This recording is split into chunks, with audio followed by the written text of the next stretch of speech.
Yo abusia me din da one prophet Gideon for yesterday na femo dumu jata mi a wututu jagu aka osofo padwuma bi ye woni mu se nipa bi wasase so mo ye half spirit half human being sunsum ti ase Elijah sunsum woti ase Elia sunsum woti ase Moses sunsum woti ase wo mu nyina ko sorom ekoye abofo a ye frɛ wom emo ba sase so ebedi dwuma sunsum ti ase nta ya ji sunsum semudi he the Warrior Prophet TV hana ye ka sunsum nsam a wo hunu bida hona be hunu say wo betwe video ye wie no wo be hu so obofo pani metatron wa bie ne nsam de wo je ebrew ye wo nhira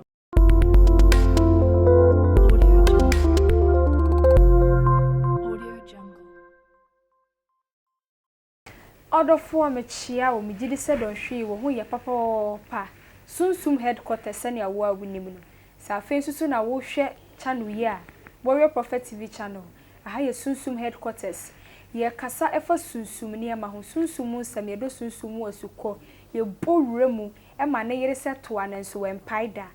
aha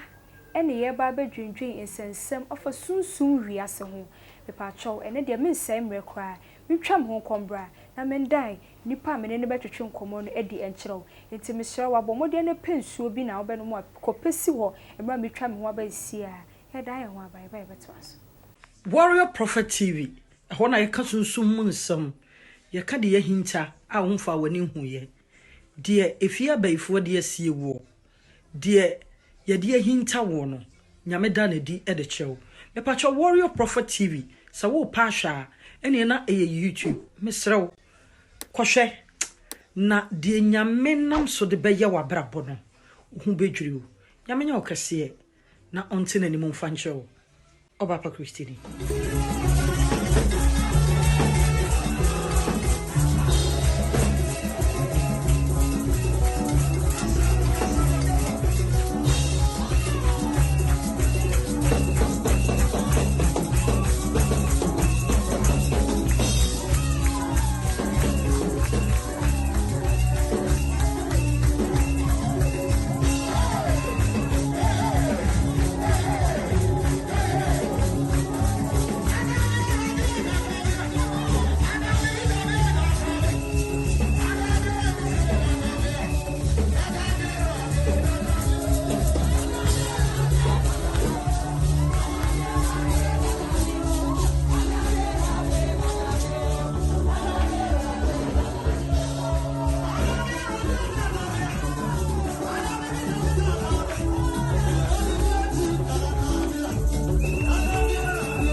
meda wasesa waje bre na wugusuwa wo hwe dwumadie ye aha eye sunsumu headquarters ye bowuram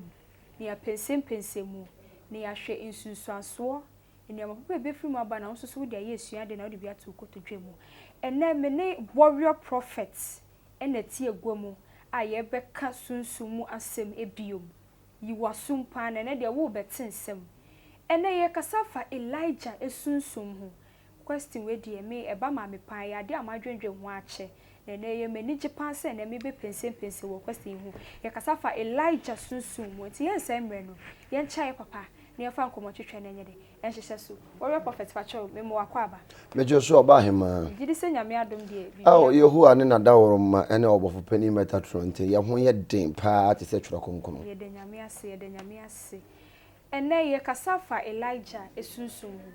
Elijah obu o hweyen Elijah one hwan Elijah oye hwan Elijah eye odiifo a nyame soma no mane be ye n'adwuma so what yes Elijah no ye half spirit half human being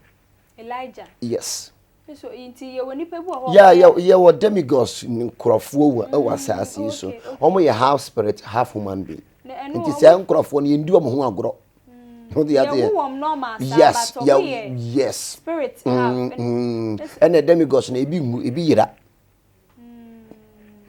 ti ase no ti Elijah no oye sunsun okay pacho Elijah nioma ben sa no na wonwade Elijah wo ya nwanwade bebre no kitatumi na ne hoden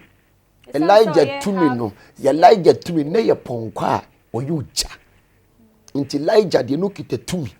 Elijah tumi any man John the Baptist edi boy Yesu etimi di boy Yesu so because no kita higher spirit ye can obi kita higher spirit no ye warrior no ye Elijah.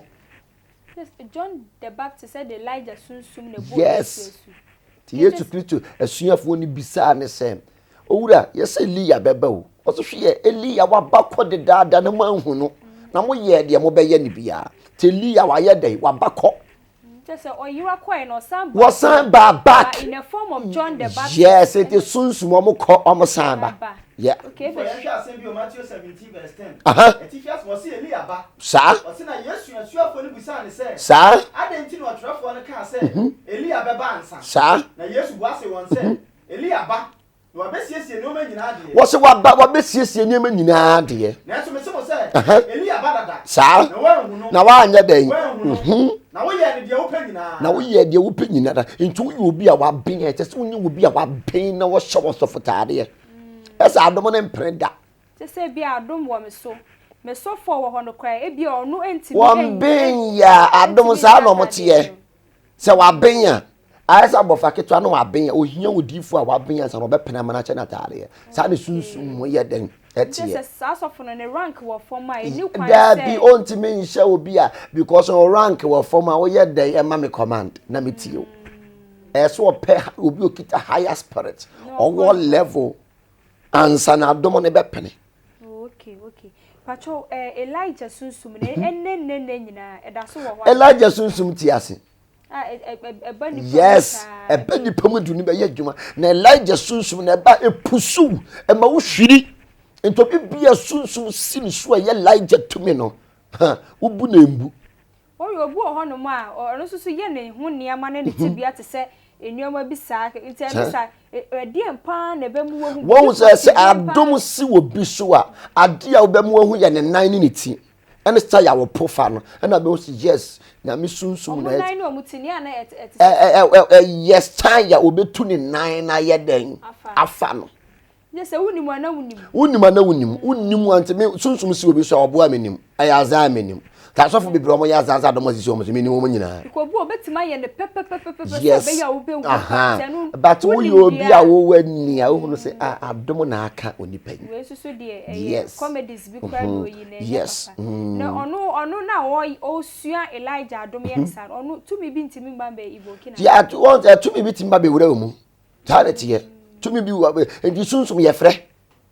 ye oba be ya sori a ye bosunsum nyom wose me we Elijah me we so konkono me we Elijah me we so konkono Elijah bi se Elia se e ba de na mbedam ye ma wo a me we Elijah me we so konkono Elijah no ahuru sunsum enti Elia eko Elijah ho se nyo na me hwe sunsum na wote wo enti ko odifu bia wo se o ye sunsum sori nia eni wo kwa so odifu ne kasa e so ma na adom ne kasa okay ese na adom ne pie ba no be ye adwuma ye body ne de wuni mo hwe esa adom ne ye den epie ba ya ya boy enkonsheni adom ya boy ma adom mbada se body in there ye de niam bi adom but sunsum na nkasa yes it sunsum ni tisi enu to no ba ye ha sunsum ni tisi eba ema wono nkasa ba ye na adwuma ye den ekọ nti Elia se me hwe Elijah me hwe sunsum konkron no sunsum na wo ma oni mpie mra no ma ye me hu adwuma which means say niam bi wo hono mo a wonam ntimi nye so te ase me ya niam bi wo no ma me anika so ntimi nya je sunsum na ba no abeye so te ase yes nti osofu bi wo hono so a se no warrior wo kan ya say niam bi wo hono ntimi nya nyina de sunsum me ma ko bi hono mo a ebi wo ho a onti sisa o bebu ani sunsum ne beba no wa beye adwuma me ye de mehu se nipa yi oti ho yi amako gina nanim ne sunsum se no na wo tu anama ko ba bi eta se wo bompa ye bi se urade ansa so ti ase e bia ye se kwan bi tini wo nipa ni so ne so awie ni ye wu enti se wo tu anama bi se wo bi se urade ansa wo tu anama na wo mini wuru tu kwan wo ma mi se urade enti wo mu kunu wo ma nyina ko wu ye e wa kwantu onim sunsum no de wo pe na wo be fa na Elijah sunsum no ya dom adom ode dom untimi nkofa ne saa untimi mfa Elijah sunsum untimi mfa Elmetatron untimi mfa Shaman saa ya adom o adom na ne won say odifuo bia sunsum echi sunsum no man kasa ne be hwehwew ya adom nyame de adom enti se adom ne ba wo so a won hye mrase se okoji suman dia because yes suman adia ahinta wo hye mrase obe kire ode ye obe kire aduani adi so tiase enti no se ya adom dia wo ye free to go nje se asofofo na be sunsum sorry for bebre omuni ye ni omuni ma bebre ye sunsum ne mra na ye sunsum ne mra na wo mo ye den edi so nti me pe Elijah se me wadom na me pe Elijah sunsum edi mechi a so frɛ no so tiase so frɛ no eno carry me modern body and depend the higher and the quality just say of what tomono ya adomo te say muro no ma mo na wo ye ne kese wo bompa ye idi no kore eye nyame apede ne bi tu beka ho yes tinya wo na aba akofre no wo mo ane beba efi aye mfre sunsumo ono akasa ne ba warrior prophet Elijah okay kind Bible na wenwu eno yiraye so ne ye ben pa na da woni edifo e wo Bible mu tem ono nko ade enye Elijah nko na yiraye eno so yiraye ya ono so yiraye wenwu no wu so tiase edifo ni bebre do wu asase so ye befa Moses wu ye ne Holy Michael no befa o wa bi akan ne enko Moses bi 2 Kings chapter 2 verse 9 wose na ba se wotwa ye no Elia ka kire Elisa se bisa de amenyama wo ansa no abefema wose bisa de amenyama wo ka kire na bofra no se bisa de amenyama wo ene nkwara aba no wo mu de obi a wo yesunsum ni pachia no mo pentama san ne ho what ya se o bisa ne se be ko be ka se papa me pe orange no papa me pe o Benz no but adom ni mu benya Benz adom no benya nimonyam adom no benya sika ta ya nsire nyame ho adom was ma wo honhom na bupan mienu nya dey times 2 emewura me waka se wo bisa de ye de was wo bisa de ye de e be ye de so bi wo sunsum de sunsum be ma so bisa de ye de enti ye di fo no ye ya de ya ye ma ye nkwala ehunu sunsum ma de ye no wo ya e wo ba bia obegina na wo akọwani se de Yesu Kristo de nesuafo na ebo mpa ya o kire se mo ntwen no ha e kwawura de anim aye den aba se yi mu kitwe bi no de di chimpo so no anamre kura no no re kasa no sa hwe o janti ase na wo janti ase na wo jati se ponko enu kire me ye fe me warrior prophet me ti ponko so no onti ase because me okofo me use the spirit of Elijah ti me okofo ti be bia me ko bia me ti ponko so janti ase na eni o ja ponko sa ba papa wo mu ba nu tam neli afa ahunu efro ko soro sa neli sa hwe no tie mu se meja Israel ntiase was meja Israel ntiase nam eni wo aponko so tefo eni wa ponko setefo ti ponko yade bi okita tum wo ponko a it carry all the area to be built me ma hono because of ponko na wo hono no ti ponko nya aboa onya aboa bia keke how the president e be ko ma ponko di nanim yes so no so na tade mu so amu mienu no ma Elia ngusuwa a efiri ne hugu ya no so sa no asai be gina Jordan ano no di Elia ngusuwa a efiri ne hugu ti how na wo use the spirit of Elijah ento no akasa de ne paye ye ne nso na amie odi bo mu na amie what where is the God of Elijah Elijah sunsum na wahi won pie mra tie ne yanko wase na Elia ngusuwa a efiri ne hugu ya nso bo nso ne mu ka se sa ehi na Awurade Elia nyankopon wasa hi na Awurade wo Elia nyankopon ne wo enti no se wo se nyame sunsum pie wo se mini Jacob nyankopon mini Isaac nyankopon mini Abraham nyankopon yes hey pacho yeka esemia fa odifo Elijah wo tro yi mu se wo jiraye no ne chese Elijah o ye obofo ana yes o ye obofo Elijah o ye bofo a ofi wakoye bofo wo soro Abraham to so akoye bofo wo soro asasi so no mu firi ko because he no so no mu firi bai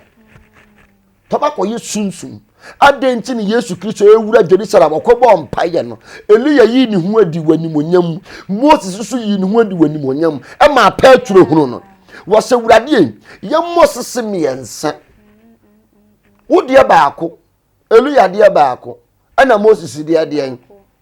Before you are sending Matthew 17. Teacher so see Yesu animonyam hyen. Sa. Was na nansi akire no. Yesu fa Petro. Sa. Ani Yakubu. Ani nua Yohane. Edu akwa be patintin bi so fa baabi. Na wasakira won anini. Sa. Na anim hyen se wawia. Na ne ntade ye fita asa han. Sa. Na hwe. Mose ni Elia. Eyi won hu. Was ane Moses ni Elia ni ho. But wo mu yi wo mu adi wanimonyam mu ya da e kire no. Eka say. Ana Petro bu ase Yesu say. Ewurade Yes, yetna ha. Eti baby bia wo be wunu nyame tumi eni nyame honhom no. Na baby bia bofu be pie no. It's supposed to be a temple. I say yes, yetna ha. Yes. So ope be ba asasa miensa. Yes. Wo dia baako. Mose dia baako. Yes. And Elia dia baako. And that no mu ni ho, but o ye de hunu wo. Petro hunu wo. Enti ya wa wuni honhom pie ye. Elijah e be fa no kwa ni honhom pie ye. Enti ya frɛ wa ya dai bra. Onyame sunsum. Osoro ogusu kasa. Hwe munukum hyenhyen bi be kata won so. Yes. Na hwe eni bi firi munukum mu ka se we ni me doba a oso na. Was ye ni me doba a wo ye dan. Enti Moses ni Elia sunsum ni be hye ne dan. Enti yen asofo no se ye duru ba bia nyame sunsum eni nyame abofo e be hye ye den be so enkrofo adwuma a ye yem no ma ye ni yie. To de adwuma ba nyam na me ya ma sunsum ni be ya ma ho. Okay. Okay, kan for pacho we wie. Osina suafo ne tie no wani butu fam na wosuro yie na Yesu ba besoso wo mu every titimire mu no odifuo pia odifo bi asunsun won so yemfani ni agoro wodi ni di agoro bediwu ade de wonye papa so ye papa ni nyame honhom tini mu a wodi ni di agoro bediwu onfa ho nchaw onche like a phrase sisi man be kire nkwara na we yes they carry power and authority to you odifo you have to carry power and authority. Say we do this mistake or can differ be no be. Yes, because the differ no man no aburo. Bien na no kasem to so a aginyame.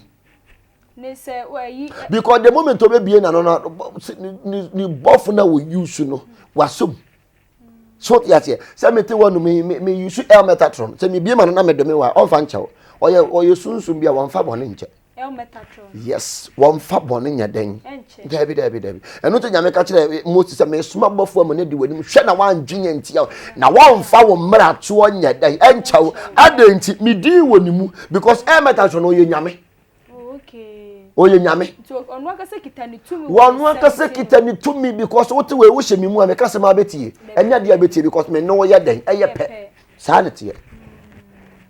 To aso ne enko. Exodus 23 verse 20 no. Wase me suma bofo adi wani. Akwohwe wo kwan mi. Sa. No do akodu de mesiesie wo no. Hwe ye wo nani. Sa. Netie ne ni. Engiri ntia no. Sa. No fa mra to amfiri wo. Efise me din woni mu. Wase fise me din ya de woni mu. Enti nyame bofo no ni din nyame din woni mu. Enti se odiefo bi de sa bofo ni ye dwuma na wo try no. Wan twa bedu ubedu do kono kwa. To aso ne enko. Different verse here assemble 2 Kings chapter 2 verse 19 was Elisa sayade no odome was Elisa sayade ne so odome odifo bia na no woboro was sayare ye o amese obifo bia o yesu so so for ye papa na yare sa de wobua ayare sa ye die enkoso o eno ti tuntum so de no omo fire for fire no ti wo de ade ne ba na ade na wu ebenyane wa bra bo nsi wo ye ebenyane enti Pentecost ni Methodist for no se bibi kire omo so aye ha no mo ba. Okay. I Pentecost ni sorry ni. Yes, bibi kire omo so na ye den atuntum so no mo do mani ye den e kire. Yes. O di sunsume ya bre. Ya bebo ya ni fu asue wo nyame sunsume ya bre o bebo ya ni fu asue. O nyame abofue o megina ye chi abofue o sa we na de ye nsuro because sunsume ni tai ye chi. Teme na mo ami nsuro because sunsume no tai me chi. Yes, enti woto na watu nyame. Yeah. Abusuafo, ene de migidi se wankasa wani agye wo ho ensem a wotiti. Mepa wacho enko amentie fe wunua bi no hwe. Ye twa enho akwaba ye ba ye beto enko motwehwe ne so. Matanwi ni do se nyame beye mi se ye a Manani do senya me betumi aye. Other 4 minutes as some young back opinion may come for the Warrior Prophet TV at the amount. Our YouTube channel person. And when you see us soon some a dosuko was soon as some super soon the Warrior Prophet TV. And when you dimmu and when you dimaya, Momodia so be share a prayer bring now. No wait me up soon to go ye bye.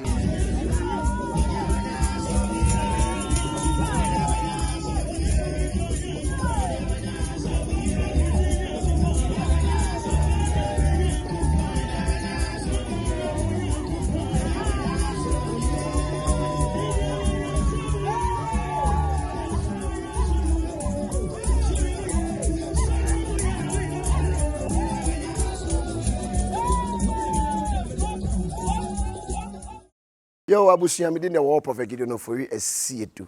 Ado, share me. Ewo Warrior Prophet TV. Ewo YouTube. Na subscribe. Na ho na be hu sunsun sema na frɛ na ku. Ene akwankyere broskotos. Ene abayifu a wo mu dwane. Aya hwɛ me the Warrior Prophet. Amete ponko fita aso. Edru awiase ya ma me. Aya hwɛ me wache. Frɛ wo nwan wo nwan frɛ bi se the Warrior Prophet wa pie ewo taifa bokina. Obrempon na nkasa de ote ponko so a wo ba. Afi ni wo ba. Enti mon twɛn me. Yehu a enhyira. Stay blessed. Abusuafo me da wase pa sa wagibre na wo hwɛ me nyame nhyira papa. Ye to ya kom twetwe no so na ye kasa fa sunsum ho a ye Elijah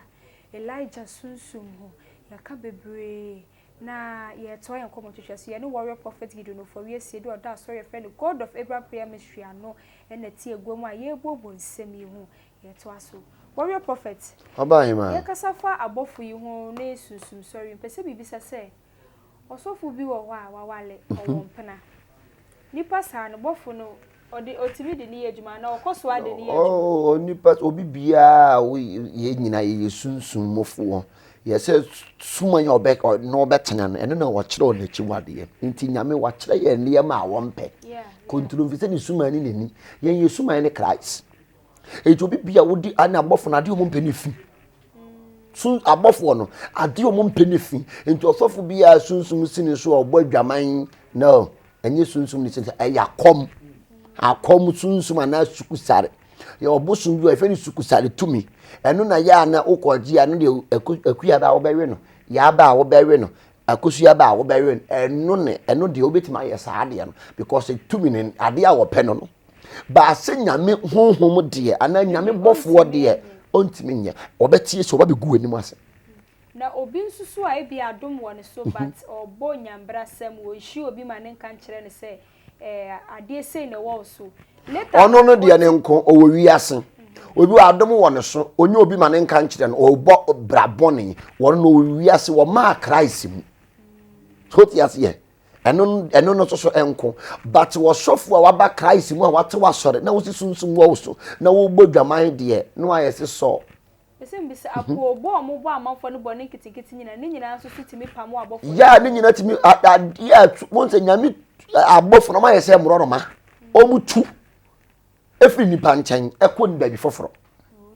so tiase omutu ko wo ye ade bia enye ade bia wo mpa wo ko omugya ho se de nyame honhom egya so ho wa bia kenkan ne enko 1 Samuel 18 verse 10 Osina ade achi ye no Nyankopon honhom boni si so wosi Nyankopon honhom boni si so ade ntine ni honhom boni si so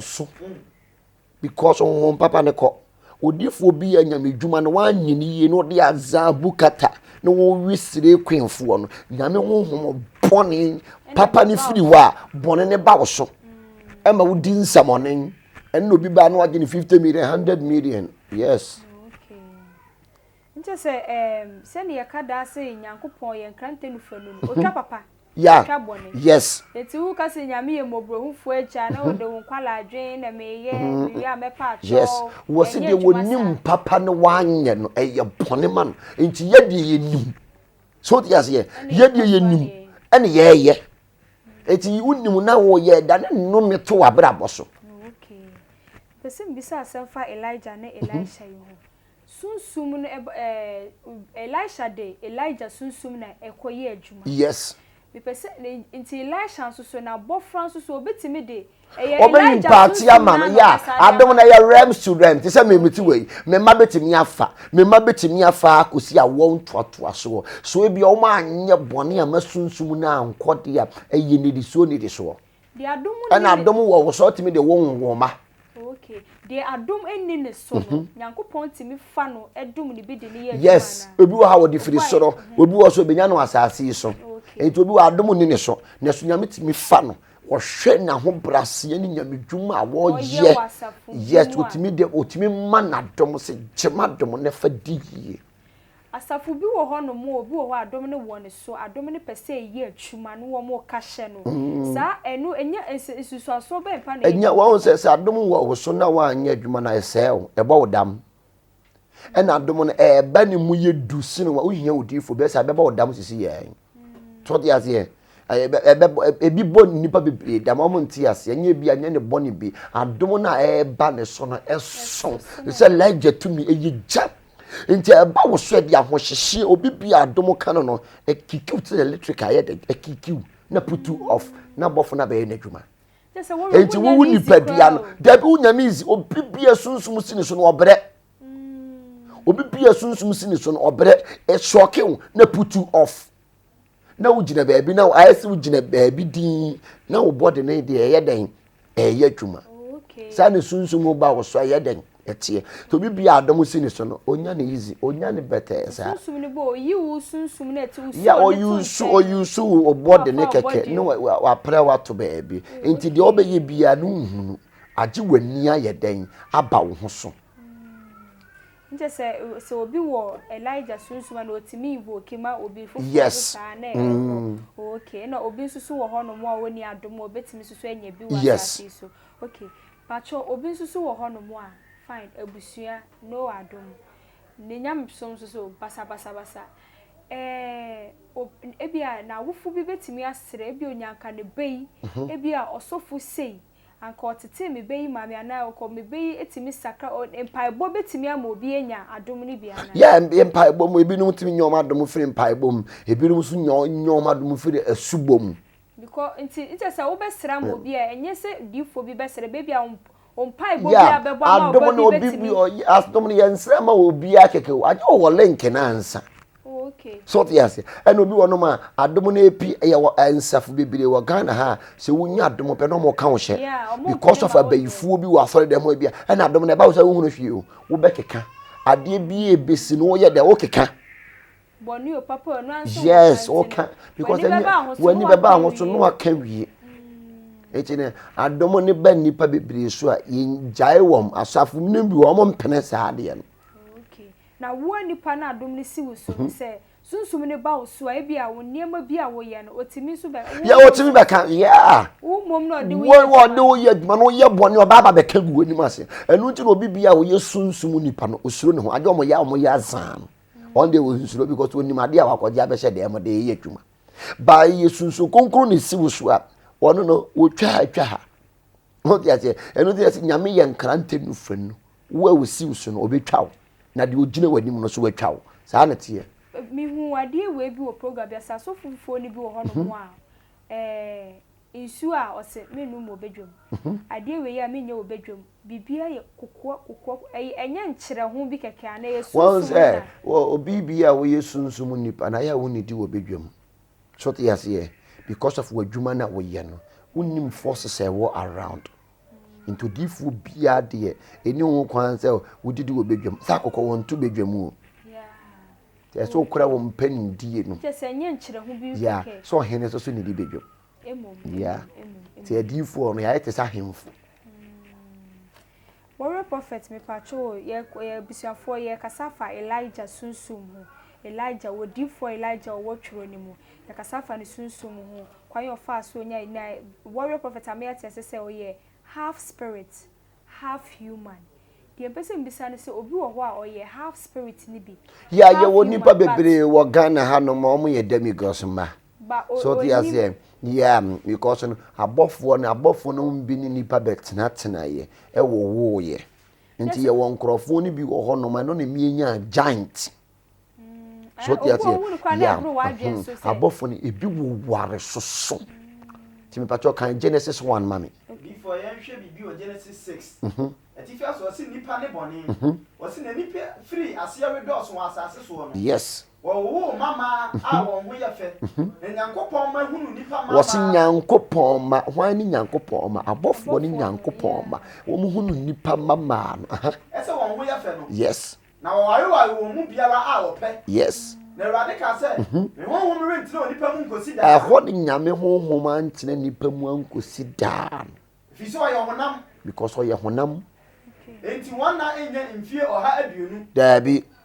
enanu na abrane akese wa asase so yes na akire yin so onyankopon ma koa nipa mama ho na wo mama a won ho ye fe yes yenum ne abrempon a wenum de abrempon mu wudin enti nipa bebere wu din ewu wiase afa na nyina bebere ye demigos ma okay so omo ya abrempon we ye hweku enye dabi o sa ankrofo ne fo Peter mpe osu aboro ensuo be ye bo odan kokuro motie unsa wo mo hoda because me hu otu o ma watu nyame ti se ankrofo no mo ye half spirit half human being me hu obi ne niam aye oye ya na ebru adwe ni tase ni nipa asumasi wani bire ne kwa enti na ya abrofo bebire omo wo blue eyes no omo nye normal person what ya say omo mukita blue eyes no omo ye half spirit half human beings enye yare naturally ne ede wo mo yeah okay enti ne no so ya ade ya ye den eda ho say omusa no abofo no ehu nipa mama ne ya no ne nya abrane na obi wa hunu na wo si yes be man you hunu na wo si yes wo ba ni say abofo no sunsum na ewo mumu no ase ya abofo no mo ya abrane o obi wa untimi mpege wani kura mponya dan enhwe nanim yo mu bebire ye dan ewo honom nti bebire nipa bebire ewo wiase omo yi sunsum ma eno mo ne ya betena enti enu sa no apeta mpese na wo kan yeah onye bia enye hwe obo mpa Yakobon beba ho ban warrior prophet me pacho yakasa fa Elijah esunsum ho ebia meye odifo ba ma menka ne sa odifo ba na ebia menua asumasi menua bi so oye odifo ne sunsum ekita ne ya abrane a metimi etietia na namon ema ni sunsum ba be yeah so tietia nyame ana se nyina nyame namon na ye di so no ti the moment a obetietia na namon so ni sunsum tim be di wachi ni meka utimi frɛ no so tietia utimi frɛ no ni meka ko sisu se bi obi invoke Elijah spirit na enche se waba ma ono nko a dabi yes sunsum akuakuo obi ani na adwuma bofo pani Michael owoni ku ono mo ye adwuma ara woni ku ono no ye adwuma Shama woni ku Elia woni ku Elijah woni ku Metatron woni ku so te say obi woni ku abofo ewo wiase no edo abofo omo wo ho no omo do so se ni nipa ewo wiase ye ti sunsum akuakue obi ani na adwuma nyame abofo mpempem a obi ani na adwuma obiani na djuma ne chese enya ade bia na abofo no ebetimi aye yes obiani na djuma ye obofo osayare ye obofo masika ye obofo mawo ye obofo pege nipa ye obofo so wutwa nipa ti di nipa nsamonen so obi titi wa so wo samane na masa obofo no asunsumu no edin no yes wabo no ko framu dia to ye nsuo hu adwuma so ye obofo ye so invoke no e de ye nsuo hu adwuma se wo ye prayers a blessing nsuo ye obofo a obeye den obeye saade no eno nti no kan Exodus a wo se obofo no tie ne ne a ono be hira wo nsuo ni waduane so nti obofo a wo hira nsuo na aduane so wa bia kan ne yenko ye obofo wo hira nsuo so ene aduane so o se Exodus 23 verse 25 no Ose na musum Awurade mu Nyankopon a na wo be kyerɛ maduane anim nsuo so yes na wayi ade biara firi mu wa yes ose wo renhunu ade a epon ana oboni wose sunsum ni be hyira nsuo no so na wo be hyira aduane so unhunu boni ni wo abrabom unhu ohiani wo abrabom saa ne nyame oye na ade abusuafo mi na de bia misua ade na me dire me gidi pa sa won soso no wusua de papa ensu afo share link ni mo obi no mra metie na sum asem na sumu sunsum sem akasa ye kasa for the spirit of Elijah ho ye kasa afa sunsum ho abofo ho ye pense mu a me gidi se wani age papa yie wo prophet patro ye bre no aye bre mesre wa asem kakra obeka afa sunsum a ye de ye adwuma nya me sunsum a ye de ye adwuma yo obahima Yehowa ehira matia wo prophet etiefo nyina na subscribe na ha ne ye ka sunsum mu nsem ye ka sunsum wo ho emma wo bi na ada emma sofo bi na ada wo se sunsum ni ho sunsum wo ho ebi ono na ehunu bi da ba sunsum wo ho nyame abofo so wo ho enti ji sunsum semuni bible se enya ni moja ni enya ni honam eni moja na enya ni wiem atufo nsuman fre ayemfa yani huwom yani omu na enya enti ji sunsum semudi twebenya obi owo sunsum na wonfa ni sunsum na moa na wonkyere wakwankyere awieye mini ho na ehwe ne mumma awieye mi ho na ehwe wo hyebre no honkrabia ma ye wonkrabia na wo hyebre so nipa na ahwehwe mu ama wo a wonnam saa na bayifo na bosomfo ayede ekum Yehowa nhira na Awurade tutu anam onsie Awurade man de ma papa mra wakwan mu ache na de sene de besen hia stay blessed than pa ene me bre no aye bre aha ena me de dwumadie no ebesie mpawacho safe na wo hwe ye ya ha ye Warrior Prophet TV channel sunsum headquarters back up the whole wide world sunsum headquarters na any Warrior Prophet TV has say but na subscribe me adoma no suma me se ne be ya bribiara ye the videos ni bi betumu a na won sa ka ne 10 me pawacho me dia ene Mrs Gloria Esiedu Ohima 1 Ohima no size Ohima back up me ana meti he me chini me ni Ohima biara ni ho biemu da se ne ye besan ye hia nyame nka ho bye so for me dey kwa kuma no me catch you say we Warrior Prophet TV and what things Santoria Santaya and best some day I love you. Kiss you. We am toast. Thank you for the post.